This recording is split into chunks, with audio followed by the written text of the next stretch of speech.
Kita masih mikir misalnya, wah kita udah canggih banget pakai aplikasi mobile gadget, Iya, betul. udah mau ada metaverse kan. Bahkan bisa jadi sebenarnya gedung DPRD juga nanti suatu saat Saya masuk mungkin metaverse. saya mau begitu. nanya itu, apakah ada ruang paripurna masuk ke metaverse juga? Bisa jadi. Bisa jadi. Karena sudah ada ide ibu kota baru itu, ya udah daripada susah-susah nungguin ibu kota baru jadi, kita Metaverse bikin aja, aja metaverse dulu metaverse aja. begitu.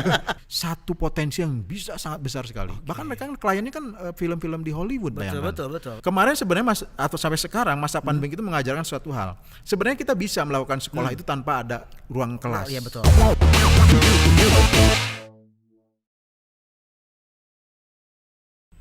Assalamualaikum warahmatullahi wabarakatuh. Selamat datang di Vox Pop Podcast Humas DPRD juaranya. Masih di season keduanya dan sekarang masih barengan Kakang Ray dan juga kita masih di ruang paripurnanya. Wadaw ya. Kalau di ruang paripurna vibes-nya tuh dewan banget.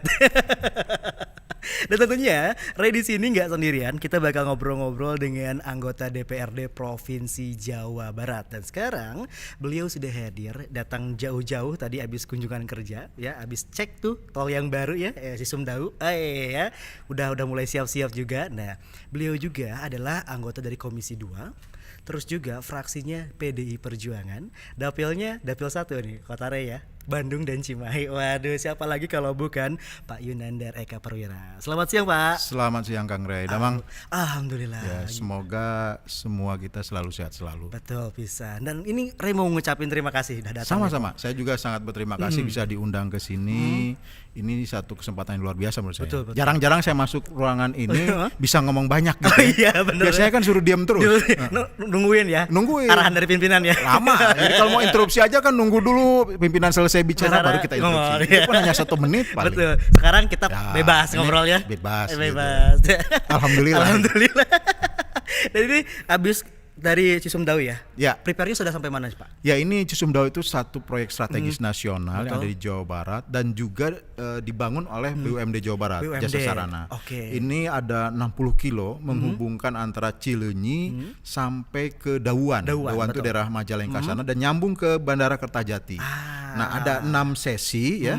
Sesi pertama itu yang tadi kami tengok sampai sesi 3 itu alhamdulillah mungkin sekitar 95% lah Udah akan beres selesai. lah ya, Sesi 1 bahkan sudah dibuka oleh Pak Gubernur. Ya, kemarin udah diresmikan. gratis juga kan ya? Sudah lewat, tapi mungkin hanya sekitar 8 sampai 10 kilo ya. Oke, Nah, totalnya 60 kilo ini tinggal sesi 45 nih agak masih 0%. Tapi belum pembebasan lahannya sudah rata-rata 90%. Insya Allah janjinya sih akhir tahun ini sekarang kita ya. bisa pakai lah minimal untuk mudik begitu ya mungkin Nah atau apa itu gitu sekarang ya. biar nggak ada keluhan mudik macet Iya. ya kan. Terus juga Kertajati sekarang lebih bisa aksesnya lebih cepat. Betul. Itu sampai kerja sih kalau 60 kilo kan paling juga kurang dari 1 jam. Betul. Ya. Kalau misalkan 60 kilo lewat aja Ya, lah. lewat tol sekarang Cipali kan Cipali, bisa betul. 3 jam. 3 jam betul. Ya, Sekarang jadi cuma 60 menit. Bisa 60 kilo itu 60. berarti kurang dari 1 jam. Ya betul, 1 jam. Dan yang mau ke arah Sumedang ke timur pun nggak usah lewat Cadas Pangeran sekarang. Iya, Kalau ini benar. tol ini jadi, kita mau ke Sumedang langsung ke kota Sumedang Sumedangnya bisa. langsung. Aksesnya berarti infrastruktur ini membangun ekonomi ya Pak. Ya, insya Allah itu bisa mengekonomi. Tapi memang harus jemput bola, terutama untuk pemerintah daerah Sumedangnya, masyarakatnya terutama pelaku usahanya, karena nggak bisa juga setelah tol jadi kemudian ujuk-ujuk ekonomi berputar. Betul. Enggak. Karena pemanfaatan tol itu kan sebenarnya terbatas ya untuk terutama untuk logistik. Betul. Jadi harus dibangun di sana itu misalnya pusat-pusat perdagangan begitu ya, pusat-pusat gudang logistik. Nah, itu yang paling penting. Betul. Nah, itu harus disiapkan dari sekarang. Jangan nunggu sampai tolnya selesai gitu. Iya. Nggak beres-beres ya Pak. Jadi nanti keduluan orang lain. begitu. Bener. Dan ini juga membangun lah ya, istilahnya membangun Jawa Barat yang juara. Ya, insya Allah Jawa Barat Insya Allah. juara. Dan sekarang juga kita berbicara tentang yang lagi happening nih Pak ya. Berbicara tentang industri 4.0, perubahan digitalisasi dan yang lain-lain. Ada satu skema pembahasan besar yang disebut dengan ekosistem ekonomi baru. Ya. Saya awam Pak dengan kata-kata itu, jujur, honestly ya Pak ya, saya harus jujur, awam tuh dengan itu. Iya. Bapak mungkin lebih paham dengan itu, boleh dijelaskan apa sih ekosistem ekonomi baru itu Pak? Iya, sebenarnya ekosistem itu kan kata sederhananya lingkungan ya, di mana tempat kita tinggal, tumbuh begitu ya. Dan kalau dikaitkan dengan ekosistem perekonomian, artinya bagaimana satu perekonomian satu wilayah itu bisa berkembang dengan baik. Oke. Yang tadinya usahanya usaha mikro jadi kecil, kecil jadi menengah, menengah jadi besar. Nah, kira-kira begitulah itulah sederhananya. Oke. Nah, ekonomi baru kenapa disebut ekonomi baru? Karena sekarang semua perekonomian di dunia itu bergerak ke arah digitalisasi. Nah, ini kemudian disebut baru. Sebenarnya ini kan periodisasi peradaban manusia ya. Betul, Dulu betul. dari ekonomi ya berburu menjadi pertanian, pertanian menjadi industri, industri menjadi informasi, dan sekarang informasi menjadi digitalisasi. Begitu. Jadi itu sesuatu yang pasti akan kita lalui. Makanya kemudian ada istilah disruption. Ya. Kenapa disruption itu muncul? Karena banyak orang yang belum bisa mencapai tahapan ini. Nah, itu betul. Nah, kemudian dia akan akhirnya tersisihkan begitu. Nah, itu betul. yang jangan sampai terjadi di Jawa Ya, Barat. ya, betul. Bagaimana masyarakat Jawa Barat, pelaku usahanya, rakyatnya itu bisa kemudian bergerak seiring dengan ekonomi digital ini. Nah, itulah tugas pemerintah membangun ekosistem tadi. Oke. Apa yang bisa kita bangun? Banyak hal sebenarnya. Terutama memang yang pertama adalah karena digitalisasi, bagaimana mendigitalkan bisnis.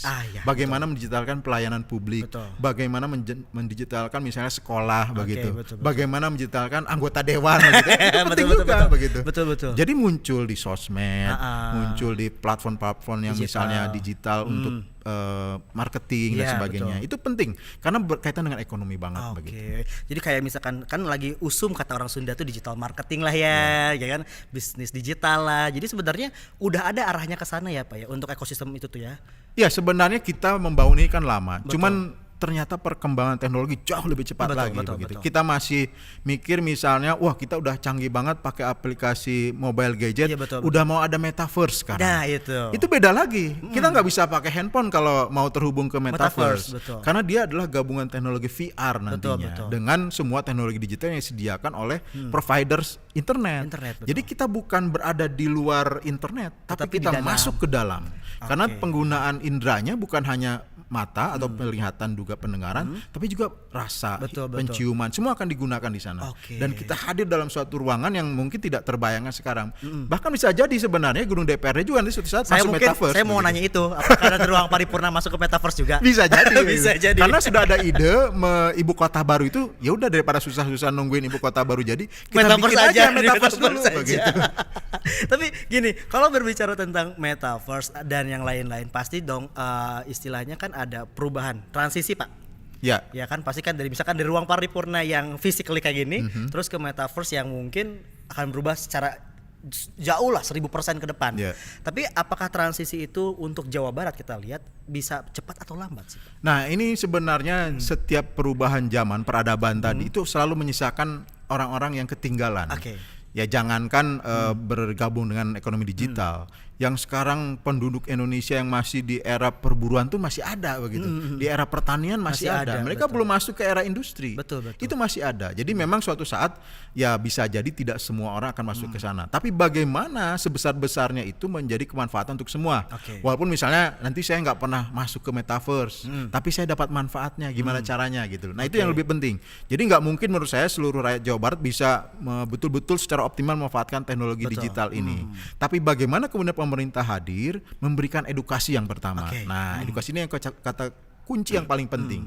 Jadi tidak hanya edukasi formal lewat sekolah misalnya, dikenalkanlah apa sih sebenarnya teknologi digital itu. Betul. Bagaimana pemanfaatannya tidak hanya sekedar untuk main game, tidak hanya sekedar untuk Betul, sosmed, betul. tapi untuk usaha, untuk pendidikan, untuk membangun percepatan teknologi Betul. misalnya. Nah, itu harusnya dikenalkan dari sekarang. Jadi jangan sampai kurikulum kita masih kurikulum Yang jebot bumi lah ya. begitu ya. Pendidikan orang lain sudah sampai Iya, ke Mars. betul. Jangan seperti itu. Nah, ini Jawa Barat harus ada semacam revolusi menurut saya di dalam dunia pendidikan. Jadi kemarin sebenarnya atau sampai sekarang masa pandemi itu mengajarkan suatu hal. Sebenarnya kita bisa melakukan sekolah itu tanpa ada ruang kelas. Iya betul. Itu suatu revolusi yang luar Betul, biasa menurut betul, saya. betul. Kebayang nggak anggaran APBD yang setiap tahun biasanya untuk bangun ruang kelas Betul. itu kan ratusan miliar. Iya, betul, ratusan miliar. Tiba-tiba nggak usah ada juga nggak apa-apa kok. Pakai digital aja nih. Iya kan kita Gitu. sekolahnya digital. Betul. Nah, itu kan sebenarnya lompatan. Bisa Tapi dialokasikan, kita ya. ternyata belum menyadari itu. Masih ada yang pengen, udah sekolah lagi aja, Iya, begitu tatap muka kan. aja deh. Nah, padahal saat di sisi yang sama di belahan dunia yang Betul. lain yang maju, mereka justru bergerak tetap ke sana. Oke. Kalau udah perlu sekolah itu nggak ada gedungnya, ya kenapa kita harus balik lagi ke Balik ke sana? sekolah, betul, begitu. betul. Sekarang bahkan perguruan-perguruan tinggi terkenal dunia udah mengajarkan kelas tuh kelas jarak jauh menggunakan internet. Iya, makanya gitu. juga kalau misalkan salah satu di Korea itu kan ada cyber university kan ya. Betul. Kita nggak kepikiran ke sana. Kita belum. Iya. Ada memang, Ada. cuman kayaknya belum populer. Kan tadi pentingnya edukasi itu harus dimulai dari masa kecil. Nah, kita berhadapan tidak hanya pergantian teknologi tapi pergantian generasi. Betul. Nah, generasi sekarang terutama didominasi sesungguhnya udah oleh generasi milenial. Betul. Usia 24 sampai 41 tahun itu milenial. Di bawahnya ada generasi Z yang usia 11 sampai 24 tahun. Itu jauh lebih besar lagi. Nanti ada muncul lagi generasi berikutnya, generasi Alpha namanya. Nah, generasi milenial itu hidup ketika atau lahir ketika teknologi itu mengalami revolusi tadi, menjadi digital. Yang namanya generasi Z ini lebih luar biasa lagi. Pastinya. Dalam kandungan sudah ada revolusi digitalisasi ini. Ya. Gitu. Alpha itu saya nggak kebayang seperti apa nanti. Nanti mungkin udah kayak di film-film mungkin ya. Lahirnya di metaverse begitu kan. Ya. Itu yang kita nggak kebayang. Nah, ini kan kayak di India kan ada yang pernikahan di metaverse, Pak. Ya, nah itu yang kemudian bagaimana pemerintah harus bisa mengikuti perkembangan zaman itu, terutama tadi soal edukasi. Ya, anggota dewan saya nggak terlalu optimis ya, tapi karena ini masalah usia tadi generasi. Karena yang paling bisa beradaptasi yang paling muda ini. Bagaimana milenial dan kemudian Z dan Alpha ini yang akan lebih cepat mengadopsi itu. Nah, optimisme kita di sana. Tapi juga kita harus arahkan. Karena yang namanya produksi makanan tetap tidak bisa dibuat di metaverse. Betul, harus karena harus kita bikin juga, harus ada petaninya. Walaupun mungkin suatu saat petaninya bukan manusia, bisa jadi robot begitu ya. Tapi kan itu bayangan ya yang belum tentu bisa kita pastikan masalah. Karena sampai hari ini pun petani masih ada. Ketika kita sudah bilang kita udah masuk zaman digitalisasi, petaninya masih di sana begitu, masih nyangkul ya. Iya. Tapi gini, berbicara tentang kan tadi kalau misalkan berbicara tentang ekosistem berarti kan yang paling didorong adalah pengedukasian terhadap masyarakat itu. Nah, tapi kan berbicara tentang persaingan nih, Pak. Persaingan antar, kita ngomongin ekonomi lah. Kita berbicara tentang ekonomi. Persaingan ekonomi itu kan pesat juga nih, Pak. Sangat luar biasa. Sangat pesat juga, apalagi dengan sekarang ada pandemi nih. Ya kan memang sekarang kita di Indonesia sudah mulai dengan sistem sudah pakai aplikasi. Ya kan, itu kan masih setengah-setengah mungkin ya. Bisa dikatakan sudah dibantu dengan aplikasi. Tetapi kalau misalkan untuk perkembangan ekonomi itu bakal pesat nggak sih, Pak, perkembangan terhadap ekonomi di masyarakat khususnya di Jawa Barat kalau misalkan digitalisasi ini terselesaikan secara keseluruhan? Ya, sebenarnya kalau kita lihat biasanya bikin laporan soal digitalisasi itu Bank Indonesia ya. Itu mereka menghitung betul katanya itu pertumbuhannya sangat luar biasa begitu. Jadi orang mulai bergerak ke arah digital, transaksi digital saja itu sangat luar biasa. Cuman saya angka terbaru belum dapat ini. Dan itu menunjukkan bahwa memang perubahan ini tidak bisa dihadang, tidak bisa dihambat. Kita harus mengikuti itu atau tadi terdisruption. Nah, menurut saya tadi kuncinya bagaimana misalnya untuk ekosistem ini kita mulai dengan hal yang sederhana. Untuk UMKM yang mikro ini misalnya, ini apa sih yang mereka butuhkan untuk bertransisi digitalisasi? Karena di Jawa Barat ini mungkin baru sekitar 30% saja yang masuk ke dalam digitalisasi dari semua UMKM yang ada. UMKM yang ada sekitar 4,6 juta pelaku usaha. Nah, itu baru sekitar 30%. Jadi PR-nya masih panjang sekali. Ya. Dan ini kan tidak mungkin. Ya udahlah kalian pindah aja, nggak bisa. Nggak bisa sama sekali. Saya pernah reses itu. Reses saya itu kan selalu mengumpulkan UMKM. Nah, di sebelah kiri ini ibu-ibu semua, generasi milenial ke atas. Di sebelah kanan anak-anak muda semua, generasi milenial ke bawah. Yang ini ibu-ibu semuanya produsen. Mereka bisa bikin produk, kuliner, kemudian fashion dan sebagainya. Yang anak-anak ini bisanya bikin konten. Itu PR kita. Jadi mau melakukan digitalisasi bisanya ke sini, tapi produknya ada di sini. Nah, ini menggabungkan ini sebuah PR besar begitu. Bagaimana kita punya hal yang tidak bisa kita tinggalkan tadi. Realnya tuh apa? Walaupun kita bicara digitalnya kan nggak bisa dimakan, tidak bisa dijadikan alat untuk kesehatan, begitu. Nah, ini harus kita hubungkan. Jembatan itu harus tetap ada. Bagaimana generasi berikutnya juga harus tetap jadi produsen, tapi dia paham tentang digitalisasi. Nah, itu ekonomi itu ya gampang-gampang susah. Walaupun semudah mengatakan ya udah masuk aja ke marketplace mana gitu. Kenyataan nggak semudah itu. Yang namanya buka toko di marketplace misalnya itu kan sama dengan kita buka warung.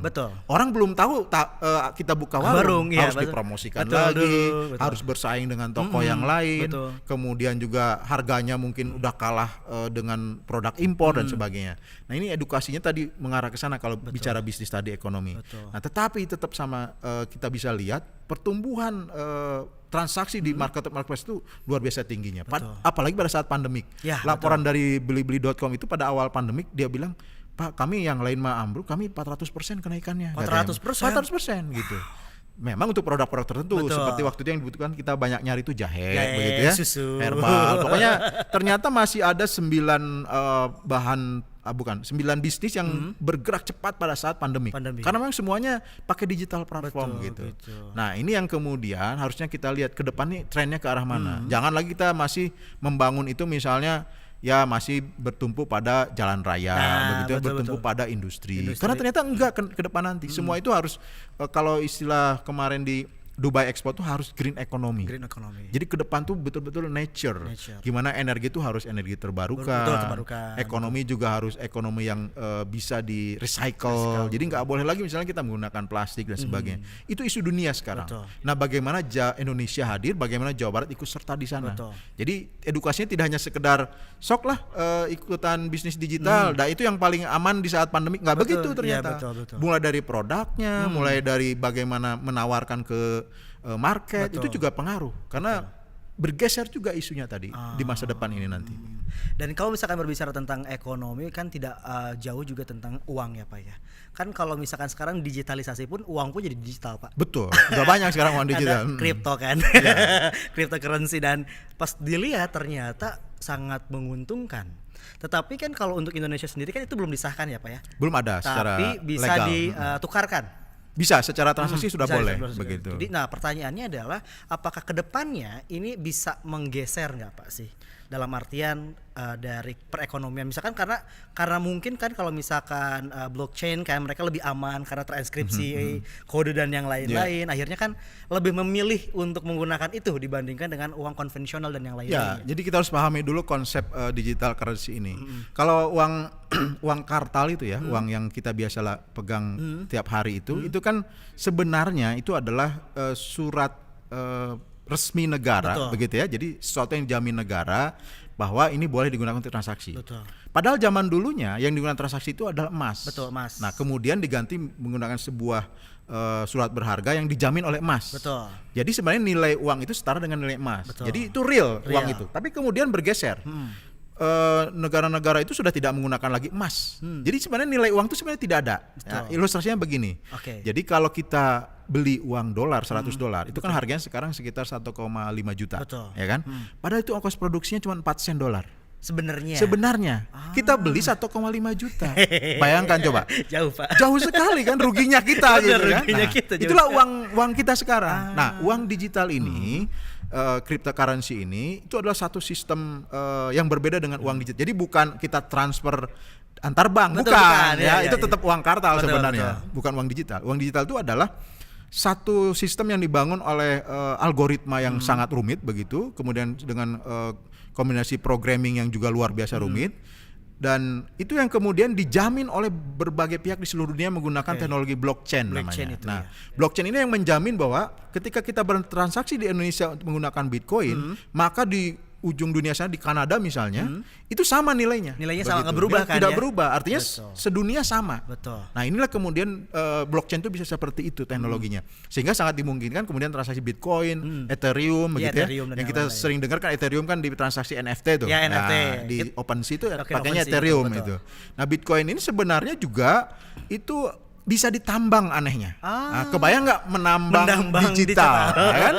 Nah, ini kan juga harus ada edukasinya nih. Betul. Nah, ini luar biasanya negara penambang digital ini mulai dari Amerika, Cina, bahkan negara-negara yang tidak terkenal ekonomi seperti Kazakhstan juga menambang. Sudah mulai, Bahkan ya? Kazakhstan itu negara penambang cryptocurrency nomor 2 di dunia sekarang.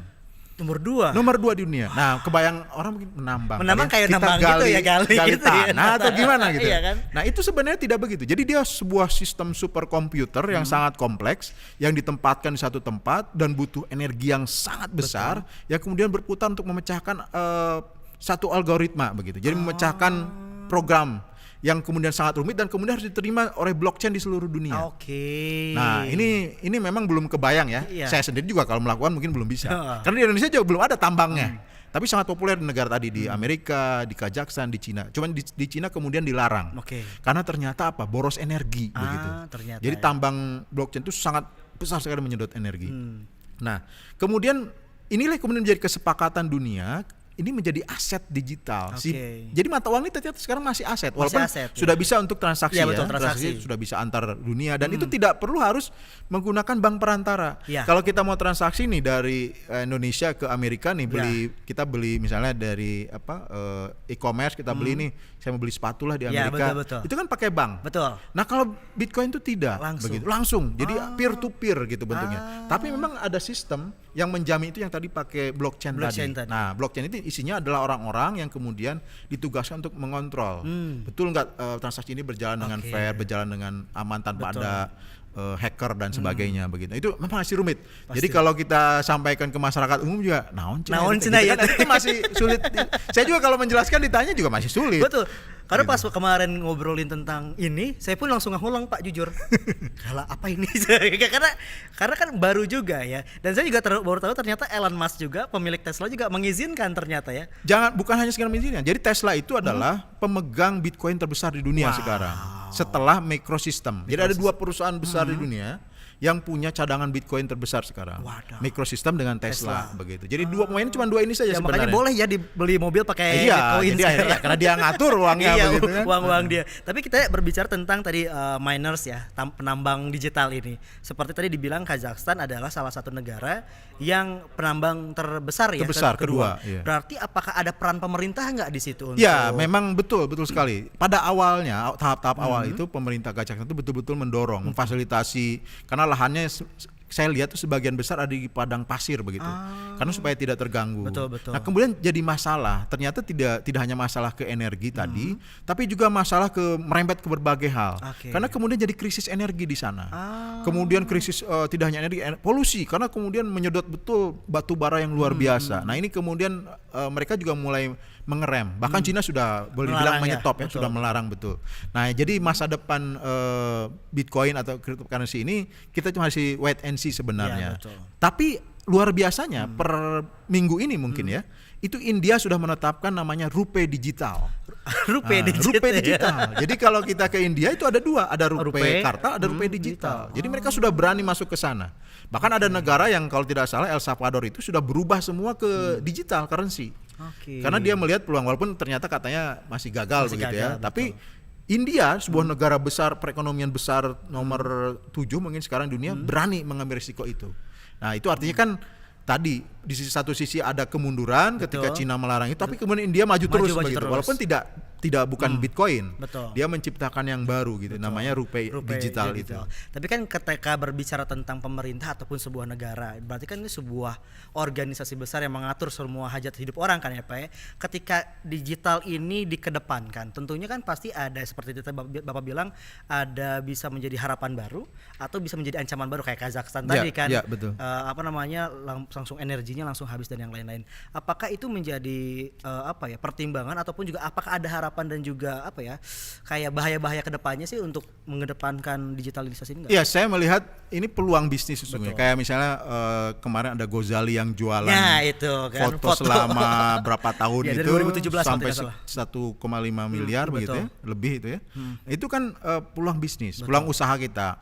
Mungkin saya kira Jawa Barat banyak sekali orang-orang kreatif, kenapa enggak gitu. Kita coba manfaatkan Ethereum ini untuk mendapatkan keuntungan ekonomi untuk Indonesia, untuk Jawa Barat begitu.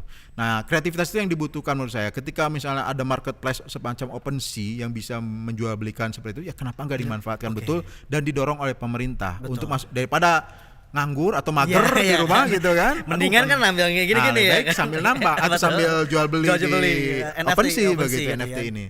Nah, NFT ini memang masih belum terbayang juga oleh masyarakat banyak. Saya lihat ini tapi akan semakin jelas nanti kalau kemudian metaverse itu berjalan ya. Karena kebayang nggak kita masuk ke ruang DPRD gitu ya, tapi cuma ruangan doang gitu di metaverse itu. Nah, yang ngisi misalnya ada lukisan segala macam itu yang kita beli di NFT, di OpenSea ini begitu. Jadi kenapa NFT itu bisa jadikan sebagai aset, jadikan investasi itu karena itu. Karena orang melihat betul ya. Kalau nanti ada dunia maya seperti itu, yang digital itu pasti dipakai nanti di sana begitu. Kira-kira begitulah. Dan itu harusnya pemerintah aware dari sekarang. Ya, betul ya. Nah, ini apa ancamannya apa, kemudian peluangnya apa, dan apa yang kita bisa manfaatkan untuk kesejahteraan masyarakat begitu. Betul. Karena juga kemarin juga pernah saya ngobrol juga, ternyata ketika kita di OpenSea gitu kayak NFT gitu bukan bentuk realnya yang dijual, tetapi digitalnya saja yang dijual. Makanya gila ya, dapat uang 1,5 miliar untuk digitalin doang. Dan itu tidak hanya foto. Jadi semua hal yang digital bisa dijual di sana begitu. Bahkan yang termahal itu kan bentuknya dia semacam motion grafis begitu ya kan. Ada kan sampai berapa ratus miliar itu. Makanya pas lihat grafis. NFT itu ternyata pendapatannya itu dari, kalau tidak salah saya lupa namanya, maaf, tapi keuntungannya bisa sampai ratusan juta dolar. Betul. Juara banget itu. Nah ini memang ya kita juga harus hati-hati. betul. Bisa jadi itu sebenarnya hanya teaser, Ya. pancingan saja supaya orang mau makin banyak masuk ke OpenSea OpenSea, begitu. sebetulnya. Jadi dibikinlah satu transaksi yang luar biasa Biasa, besar betul. gitu. Itu kan begitu. Jadi orang akhirnya itu Cobaan aja. menguntungkan, cobaan yuk gitu kan. Akhirnya makin banyak yang Betul, nyobain betul. gitu. Tapi akhirnya kan kalau nggak siap ya bisa Betul. jadi malah buntung Malah gitu, buntung. bukan untung. Tadi kita ngobrol ya Pak tentang bagaimana kita pindahin nih ruang DPRD ke metaverse. Ya. Bapak pernah kepikiran nggak kalau misalkan lagi reses pakai metaverse Pak, ataupun datang ke dapil pakai metaverse? Iya. Atau bentuk digital yang lainnya? Ya itu juga mungkin harus kita lihat. Reses itu mungkin suatu saat naon cenah reses kayak gitu kan. Kenapa? Karena semua sudah terkoneksi secara Betul, digital. betul. Jadi kalau mau nanya ini aspirasi apa dari masyarakat, udah ada Langsung, gitu. ya. Sebelum ditanya itu sudah ada Sudah si ada, aspirasi, betul. nggak perlu reses lagi Nggak perlu gitu. reses lagi, betul. Itu bisa jadi begitu suatu saat nanti. Lebih otomatis semuanya ya. Iya, kata generasi Alpha mah ada tiap misalnya beli produk komplain ditulis langsung Bener, jadi bener, aspirasi begitu kan. Pakai jalan tol misalnya anu lobangan langsung difoto Iya, masukin bener. aspirasi gitu. Berarti nanti Bapak kalau misalkan metaverse beli wilayahnya terus bikin gedungnya rumah aspirasi Pak Yunandar gitu Iya. ya. Ya kecuali Indonesia segera bikin coupling Iya, Indonesia, coupling Indonesia, metaverse begitu ya. Jawa Barat dikasih coupling dan sebagainya. Baru mungkin kita nggak usah mahal-mahal. Nggak mahal-mahal. Gitu. Gedung DPRD gratis lah Gratis gitu. lah. Dan ini katanya ada fakta juga, Pak. Katanya Bapak kalau misalkan lagi pemilihan dan yang lain-lain kampanye pakai sosial media juga lebih banyaknya, Pak. Ya, memang karena kebetulan dapilnya kan kota banget Kota ya. banget, Dan ya kita tahu lah orang kota Bandung Cimahi mah sosmed luar biasa. Betul. Saya cek tuh ya di Instagram aja lebih banyak akun Instagramnya dibandingkan Bandingkan orangnya. orangnya. Nah, itu kan luar biasa ya. Betul, betul. Waduh, ini kalau pemilihnya 3 juta begini saya bilang saya menang terus menang ini, terus ya. setiap ini ya. Karena periode. memang lebih banyak akun. Artinya apa? Memang semua sudah teredukasi bagus, Betul. terutama untuk Instagram ya. Betul, betul. Walaupun sekarang TikTok udah ngebut banget Ngebut tuh, banget luar TikTok biasa. itu tuh, Nah, bener. untuk yang generasi Z dengan Alpha ini TikTok lebih cepat lagi dibandingkan Instagram. Nah, memang manfaatnya luar biasa ketika peralihan teknologi begitu ya saya lebih efisien. Kampanye itu ya cukup bikin konten Betul. begitu ya. Ketemu masyarakat pun, ketemu anak muda untuk bikin konten Konten gitu. aja. Iya, bukan untuk ayo pilih saya enggak. Ya kita Konten ketemu aja yuk. ngumpul makan-makan bikin konten. Bener, gitu. bener. Jadi akhirnya tetap disalurkan ke konten. Betul. Dan juga lebih dekat ya dengan masyarakat Iya. milenial ke bawah ya. Ya, itu repot juga akhirnya tiap hari Jan. Iya, makanya harus bikin konten, harus komunikasi Nah, begitu. saya mau nanya itu kan ketika main di sosmed pasti kan banyak yang komen lah, Iya. like lah, Pada akhirnya DM banyak ya. gitu. Terakhir nih saya bikin konten ini angpau. Angpau. Angpau untuk ini kan Imlek ya. Oh, di Instagram ya, Pak, Di ya? Instagram Oh, iya, saya saya lihat. posting, wah itu ngaburudul kan. Ngaburudul, Iya. ya. Saya bilang kalau gini mah tiap hari kita Tiap- bikin pemilih saya banyak. Banyak kayaknya. Apalagi konstituennya Bandung Cimahi Iya. ya. Kota-kota semua. Cuman enggak kalau itu angpau dari mana-mana sih Indonesia. Kayaknya dari teman-teman dari pengurus provinsi lain juga kayaknya Nah, nge-share juga. itu yang jadi masih harus dipelajari. Gimana caranya kalau per dapil itu kita ya nggak kemana-mana kan. Iya. Dapil butuhnya pemilihnya sedapil. Betul. Lah yang nge-like-nya itu se-Indonesia juga kan Gimana ya? nggak ngepek ke Ngepek suara juga, gitu. Suara juga. Serba salah juga ya. Tapi kalau misalkan berbicara digitalisasi, sektor apa yang bisa dibikin full digital di Jawa Barat, Pak? Ya kalau sekarang saya lihat bahkan dari dulu ya Cimahi misalnya itu kan punya animasi tuh. Betul. Wah itu menurut saya sebenarnya dengan animasi apapun bisa kita digitalkan. Betul. Jadi mulai dari bagaimana masalah pendidikan, kesehatan, penyuluhan, kampanye semuanya bisa digitalkan oleh animasi ini. Itu kekuatan yang sampai hari ini menurut saya belum terlalu dihargai oleh pemerintah. Harusnya dibesarkan betul tuh Baros BITC ya? Baros. Inter- Kalau Teknologi ini ya? kalau kreatif gitu. eventnya sih ada namanya Baros International Innovation Festival Betul. ya, tiap tahun BIAF itu. BIAF ya, betul. Nah kalau itu ada dan kemudian komunitasnya terbentuk besar, sebenarnya kekuatan Jawa Barat itu ada di sana. Jadi selain tadi industri kreatif ya, Betul. bahkan animasi kan sebenarnya bagian industri Kreatif, kreatif. betul. Nah kita bisa dengan modal ini bisa kemana-mana gitu, mendigitalkan apapun. Oke. Anda butuh bahan pelajaran bisa pakai animasi, Anda butuh bahan kampanye bisa pakai animasi, bahan butuh apapun misalnya hiburan pasti animasi bisa. Nah ini yang kemudian menurut saya jangankan ke metaverse, animasi yang sudah puluhan tahun ada di Iya, Cimahi itu tidak difasilitasi betul oleh pemerintah. Memang sudah ada tempatnya, Betul. tapi mereka tidak paham bahwa ini satu potensi yang bisa sangat besar sekali. Bahkan mereka kan kliennya kan film-film di Hollywood, bayangkan. Betul. Iya, betul. Tapi tidak pernah dibanggakan. Dan tidak Ini pernah loh. disorot loh. Jadi Saya juga orang Cimahi nggak tahu, Pak. ini yang bikin film Hollywood tuh di Cimahi begitu. Betul, Yang betul. film Ipin Upin tuh di Cimahi begitu. Betul. Makanya gitu. Nah itu buat saya harusnya kita mulai dari situ yang sudah ada. Apa sih yang mau digitalkan? Ya itu dulu. Bagaimana yang sudah ada ini. Baru kemudian kita bicara misalnya sekarang pengembangan software aplikasi. Sudah banyak tuh komunitasnya di Bandung, di Cimahi juga ada. Bagaimana mengembangkan software aplikasi yang kemudian bisa membantu usaha, bantu pemerintahan dan sebagainya. Oke. Ya tapi harapannya ya mayang gitu ya. Jadi jangan tiap tahun diganti aplikasinya Nah, itu gitu. kan, Itu jangan kan nggak bagus juga. dirubah-rubah gitu kan ya. Kan kayak Gojek sukses ya aplikasinya nggak diganti, Betul, cuman betul. di-update aja, Update terus, diperbaiki ya. jadi bagus. Jangan tiap tahun ganti aplikasi itu mah tuh. Nggak efektif Nggak ya. maju-maju Nggak akhirnya maju-maju. juga. Nah yang ketiga ya games misalnya Betul. juga sudah mulai ada dan tentu saja pasarnya sangat besar di Betul. dunia, apalagi anak muda terus makin banyak yang menggunakan permainan gamenya. Sudah saatnya hadir game buatan Jawa Barat misalnya, buatan Cimahi kalau bisa dengan animasinya itu kan. Masih betul ya.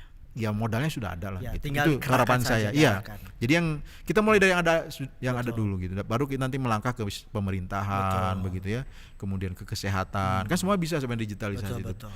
Pendidikan sudah pasti harusnya dari sekarang bahkan dalam bentuk edukasinya, tidak hanya dalam bentuk tampilan pendidikannya Betul. begitu. Jadi tahapannya memang kita lihat sektor mana dulu yang bisa untuk Ya. kita ambil dulu. Nah, tadi berbicara tentang game. Kita sebelum ngobrol kita ngobrolin masalah game juga ya, Pak ya. Ada tadi ada bahasan tentang Bapak akan membuat sebuah kompetisi gitu kan ya. Ya, harapan saya harapan begitu ya. ya. Kenapa sih Pak dengan games ini kenapa melihat ada apa sih yang Bapak bisa dikatakan ini kecenderungannya kemana nih games? Ya, gitu? jadi ini satu hal yang mungkin sedikit melenceng dari anggapan orang tentang game bahwa ini adalah permainan. Betul. Kalau kita lihat ya generasi Z itu ya, terutama mungkin nggak tahu saya Alpha ya ini apakah akan sama, itu menggunakan game itu hanya untuk bermain, tapi untuk bersosialisasi, bahkan untuk bertransaksi, Betul. itu dilakukan di dalam game. Betul. Jadi kalau kita lihat chatnya itu mereka komunikasi di sana. Betul. Ketika ketemu mereka main game juga ternyata Iya, benar ya. Komunikasi lewat Di game game juga.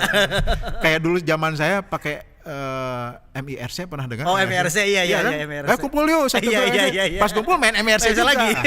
Itu ternyata sekarang fenomenanya sama. Nah, jadi game itu bukan sekedar permainan, bukan sekedar bisnis, tapi juga tadi wahana untuk bersosialisasi dan untuk kemudian bahkan mungkin nyari jodoh dan sebagainya. Nah, Saya nggak tahu apa sudah terjadi atau Iya, tidak. betul. Curiganya sih sudah. Kayaknya gitu. udah banyak, Pak.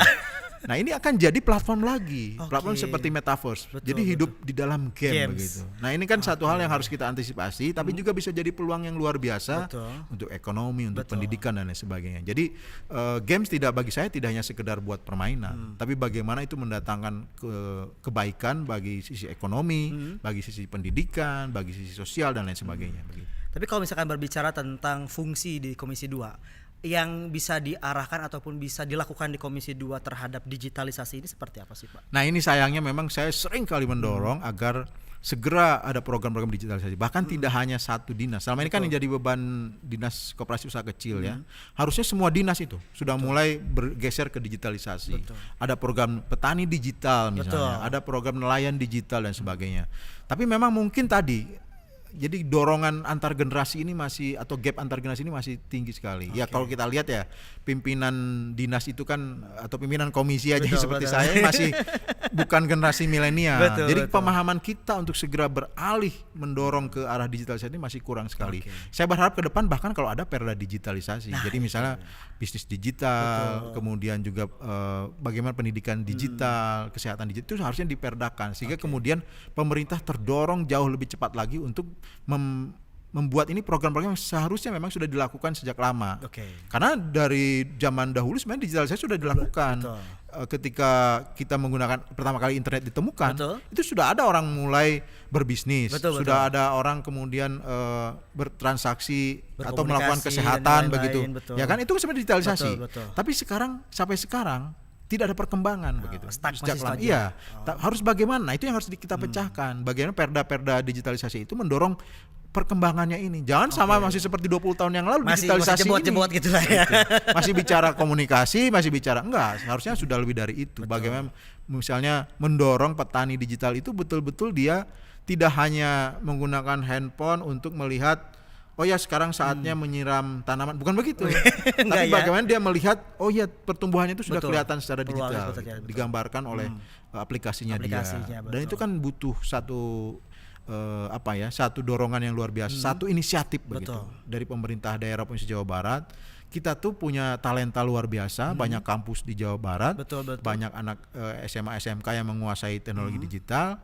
Nah, bagaimana kita memanfaatkan itu betul untuk pengembangan di program-program pemerintah. Pemerintah begitu. itu seperti Jadi jangan yang masih usia-usia senior ini yang terus Yang harus ini ya. harus sadar diri begitu. Kayak di Korea itu kan, kalau di Korea sistemnya kalau ada anak muda yang punya ide, dia yang mimpin. Mimpin, betul. Gitu. Kalau sekarang Di masih kita kan masih belum urut ya? kacang begitu.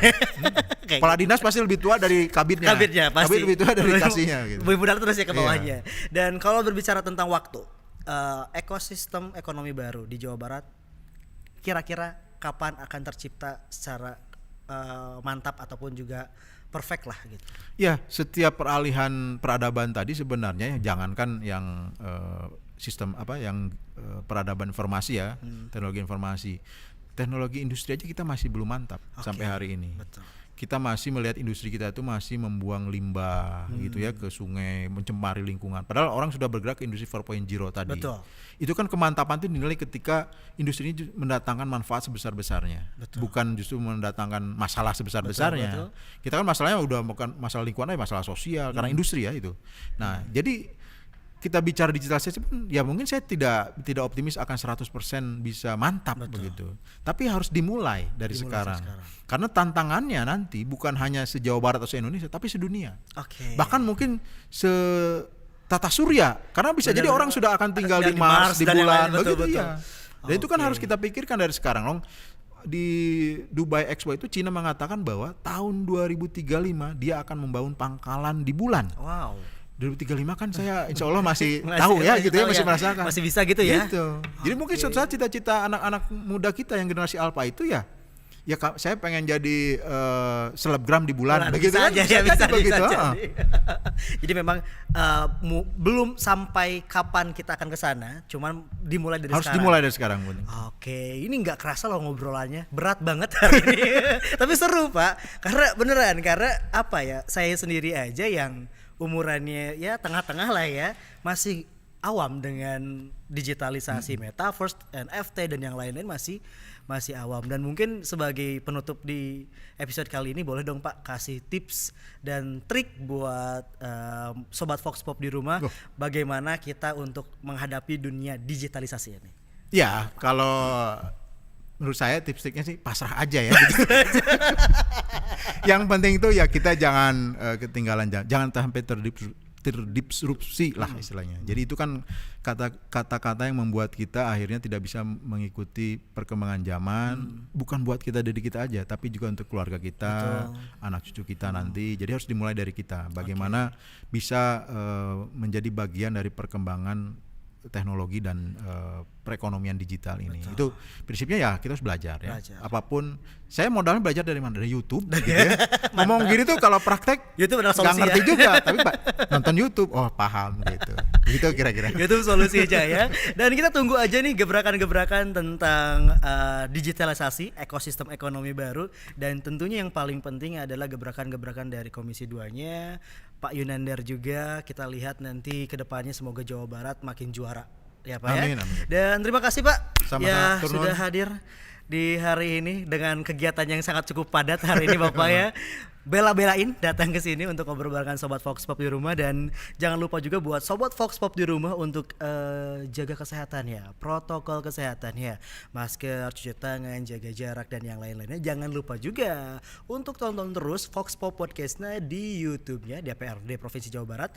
Share ya kan, terus juga komen, subscribe, dan jangan lupa juga untuk Spotify di Vox Pop Podcastnya. Sekali lagi Bapak terima kasih. Turun sama Ya, semoga sehat juga, selalu. pemirsa semua. Oke, dan terima kasih juga buat teman-teman Humas DPRD Provinsi Jawa Barat yang selalu juara. Nah ya, kita ketemu lagi di episode selanjutnya. Reja pamit. Wassalamualaikum warahmatullahi wabarakatuh.